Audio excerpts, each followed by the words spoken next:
প্রিয় দর্শক, আমন্ত্রণ এবং স্বাগত জানাচ্ছি মাই টিভি সাপ্তাহিক বিশেষ আয়োজন পাবলিক ভিউয়ে। আর বরাবর মতো আপনাদের সাথে আছে আমি আবু সাইদ অপু। আজকে যে বিষয়ে আমি কথা বলবো তা হলো ইন্টারনেট সেবা না পাওয়ার ফলে কি ভোগান্তিতে পড়েছেন নগরবাসী। কোটা সংস্কারের আন্দোলনের উপর ভর করে দুর্বৃত্তরা ফাইবার অপটিক্যাল ও ব্রডব্যান্ডের সংযোগে অগ্নিসংযোগ করায় টানা 5 দিন ধরে ইন্টারনেটবিহীন অবস্থায় পড়ে সারা দেশ। এর ফলে বিদ্যুৎ, পানি ও গ্যাসের প্রিপেড মিটার বিল, এটিএম বুথ থেকে টাকা উত্তোলন, বিদেশি স্বজনদের সঙ্গে যোগাযোগ বন্ধ সহ আইসিটি, আউটসোর্সিং ও ই-কমার্সের মতো ইন্টারনেট ভিত্তিক ব্যবসায় ধসসহ ডিজিটাল গণমাধ্যমের সৃষ্টি হয় অচল অবস্থা।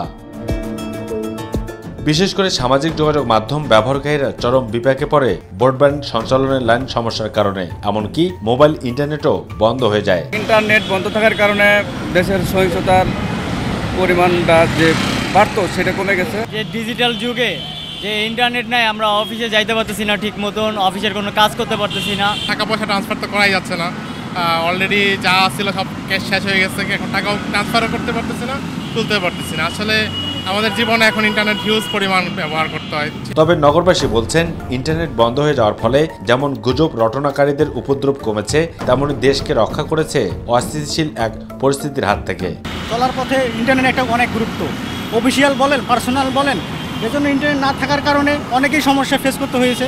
তবু আর কি করবো, দেশের যে অবস্থা মানিয়ে নিতে হচ্ছে আর কি। যারা মনে করে যে এই ইন্টারনেটের জন্য দেশের বা বাইরের অনেক ক্ষতি হয়েছে, না, রাষ্ট্রে অনেক উপকার হয়েছে। আমি আশা করব আমাদের জনগণের যে কষ্ট হয়েছে সরকার যে বিবেচনা করে তাড়াতাড়ি চালু করে। প্রিয় দর্শক, এই ছিল আজকে আমাদের পাবলিক ভিউয়ের বিশেষ আয়োজন।